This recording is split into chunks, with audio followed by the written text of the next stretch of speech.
So hi and welcome back to the channel. So today I'm going to be talking about one of the smartest features you got on the DJI Lito X1, and that's going to be the ActiveTrack 360.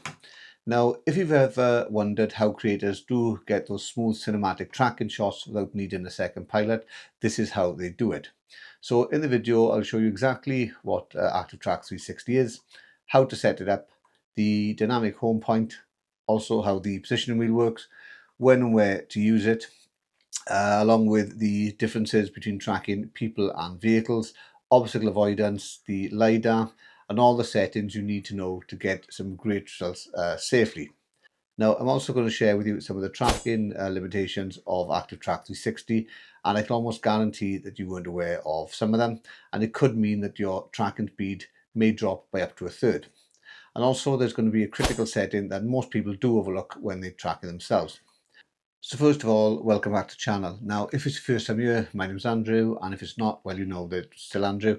And before I get started, if you do love drones, tech, and easy ways to get cinematic shots on all of your drones, then make sure that you subscribe and turn on the notifications. Now, I'm not sponsored, and I did buy the Lito X1 myself for a lot more than I told my wife it actually cost. So if you do find the video helpful, a like and subscribe would really help support the channel. So ActiveTrack 360 is DJI's intelligent tracking system, and that allows the Lito X1 to automatically follow a subject while continually adjusting its position to keep that subject framed exactly how you want. So this means you can focus on whatever you were doing, whether or not that's cycling, hiking, driving, running, or filming someone else, and the drone's going to handle all the filming and the flying for you. But there are a few things you want to be aware of. So first of all is going to be the tracking speed. Now, you'll probably be aware that the tracking speed is 12 meters a second, which is 27 miles an hour or 43 kilometers an hour. But what you possibly weren't aware of is that this speed only applies in one direction. So the drone is only capable of tracking at 12 meters a second when the drone is moving forward. So it's not an all-round thing. So if the drone is tracking from the front or the side, that speed could drop by up to a third, down to 8 meters a second, which is 18 miles an hour or 29 kilometers an hour. So say, for example, you're tracking a car easily at 22 miles an hour from the rear, and you want to move position from the back to the side or the front, you do run the risk of losing the ability to track at that higher speed. So you need to bear this in mind when you are tracking towards the upper limit of the drone. Now, the Lito X1 can actually recognize and track two main types of subject. The first one is going to be people, and this is ideal if you're running, walking, hiking, cycling, doing sports or any sort of family activities, or if you're a content creator filming yourself. And the drone's going to identify the person, predict the movement, and keep them centered in the frame at a preset distance and height. So the second is going to be vehicles. And this is perfect for cars, off-road vehicles, motorbikes, boats. And the drone is going to follow the vehicle whilst maintaining the chosen camera angle that you set, because it's not actually preset.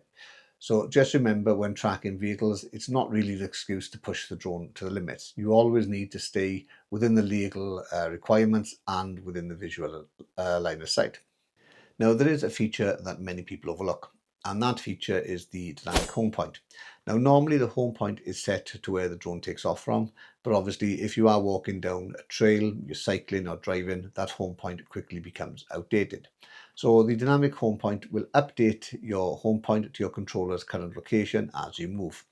And this is going to be really useful if the return to home activates unexpectedly.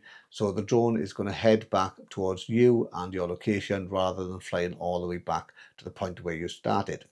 So for any ActiveTrack moving session, I do strongly recommend that you do enable the home point. It is one of those small settings that can potentially make a huge difference and stop you from losing your drone. And if you do happen to lose your drone, I have done a video on how to find it, and that video is going to be up here.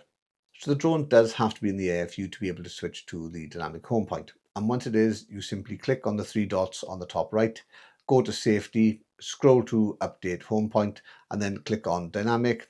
And the controller will then change the icon from the yellow normal home point to a blue home point, and this means that the dynamic home point is now active and the drone's going to return to the position of the controller and not the original home point from where you took off. And if you do want a complete breakdown on dynamic home points, I've also done another video which is up here so you could view that. So next is subject tracking, and setting this up is really simple. So once you're back in the camera view and the drone's in the air, you can activate the tracking mode in a number of different ways. Firstly, you can just draw a box around your subject with your finger, or second, you can tap the ActiveTrack icon, which is the white square with the central dot, and then this will turn from white to yellow. The Lito X1 will then highlight and detect all the subjects automatically, and it's going to add a little green cross to whatever objects it's able to track. And then all that remains is for you to pick the subject you want to track, and on the bottom of the screen you'll see the ActiveTrack icon. Once you click on this, the drone is then going to lock on and start tracking. But you need to remember that if the subject does become hidden for too long, then the drone may lose the subject. So choosing a clear starting position is always going to help. Next, on the bottom left, you're going to see what's known as the positioning wheel. And this is where the ActiveTrack gets really clever. So depending on what you're tracking, a person, for example, you're going to have an inner and an outer wheel. But if you're tracking a vehicle, you're just going to have a single ring. So when you are tracking, the subject is going to be shown at the center of the rings. So when you're filming people, it's going to be a distance of between 4 meters and 20 meters, and the height is going to be between 2 meters and 15 meters. Now you can set the distance and height limits in the settings under control.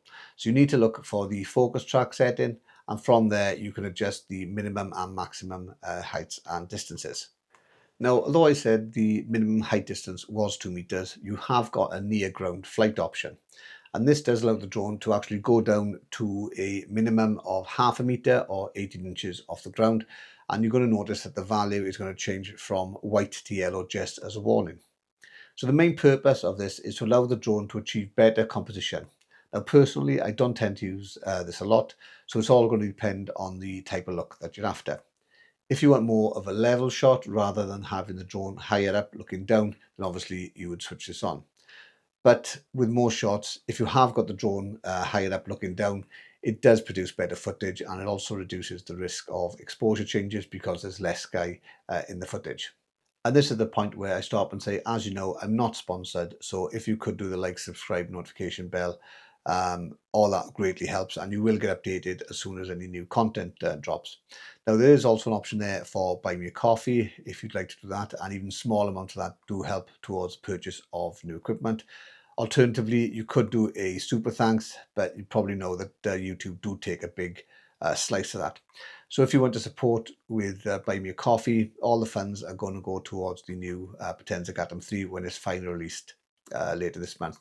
Now, at the moment, I'm not far off the cost thanks to subscribers like Julia, Kevin J, France P and Jeff C. So thanks a lot for your support.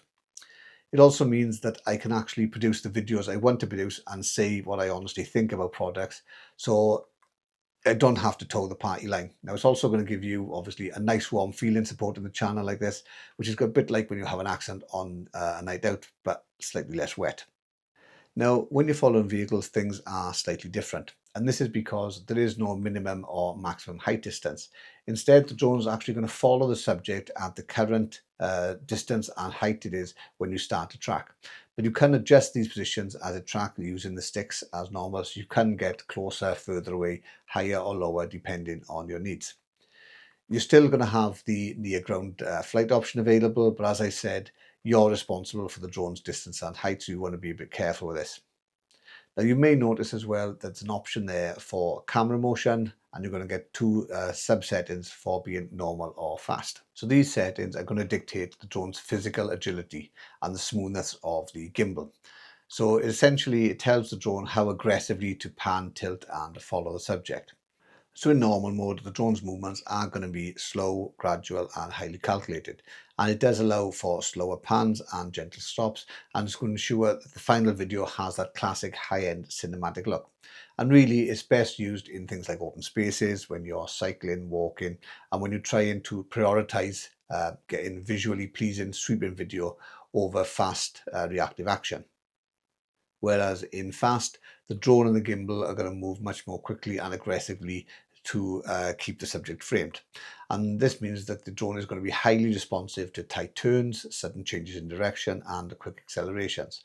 So really, again, this is going to be best suited for high-speed subjects like dirt bikes, skateboards, vehicles, as well as using it in tight confined spaces where the drone needs to react instantly to keep up with the subject.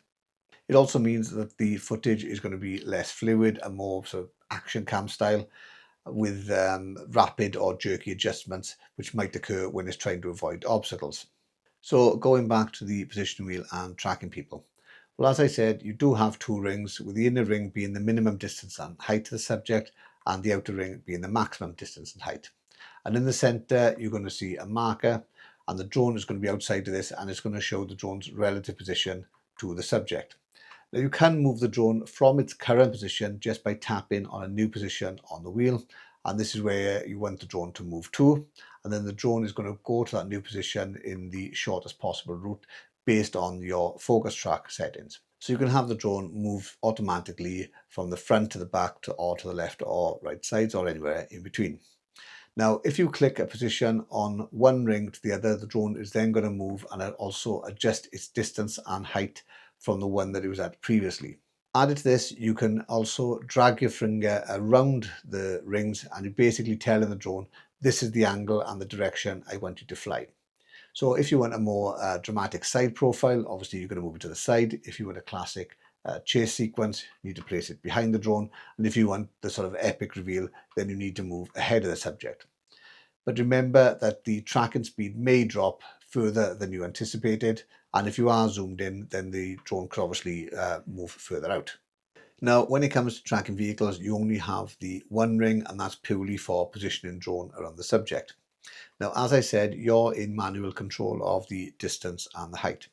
So the drone is going to track the subject based on the settings at the time that you initiate the tracking.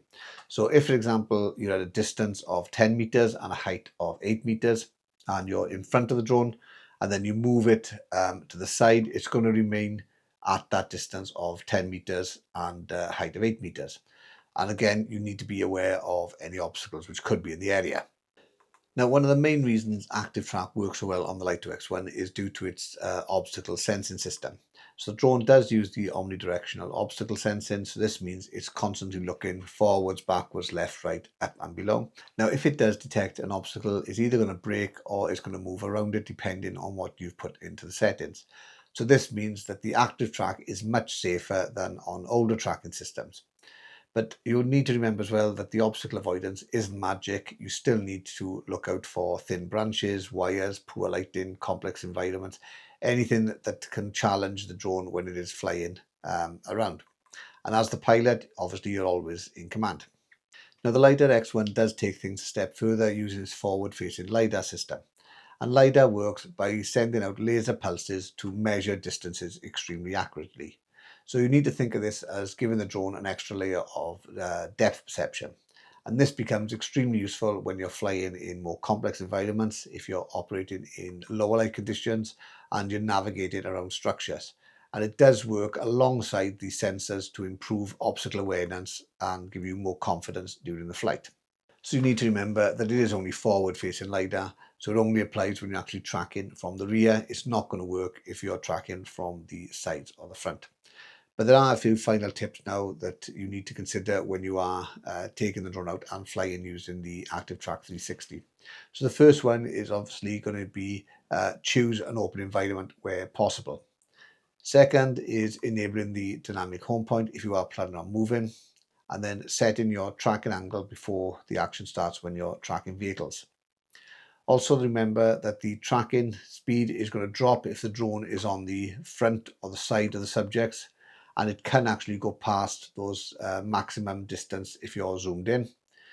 If you use the near ground facility, you need to be very, very careful with that as well, and keep an eye on the radar indicators. Obviously, you don't want to rely totally on the obstacle avoidance, and you need to ensure that you do maintain a visual line of sight. So basically that's it on the ActiveTrack 360 on the Lito X1. It's one of those features that does generally transform the way that you film and fly the drone. So whether or not you're creating videos, documenting adventures, filming your family moments, or wanting to create some really nice cinematic shots with a minimum of effort, then using the ActiveTrack 360 can make this incredibly easy. Now, if you did find the video useful, if you could do the thumbs up and the subscribe, especially if you want to see some of the more DJI tutorials I've done. Also, let me know in the comments below what sort of things you'd like me to cover next. As I said earlier, there's an option there for buy me a coffee. If you'd like to do that, that would be greatly appreciated. And all the funds are going to go towards the Atom 3. So every little bit helps, as Tesco say. And if you've got any questions about the Lito X1, the DJI Neo, the Neo 2, the Mini 4 Pro, the Mini 5 Pro, the Hover Air X1 Pro, Pro Max, or any of the Potensic range of drones, just reach out with your questions and I'll do my best to answer them. And all it remains for me to say is thanks for watching, and I'll catch you again in the next video.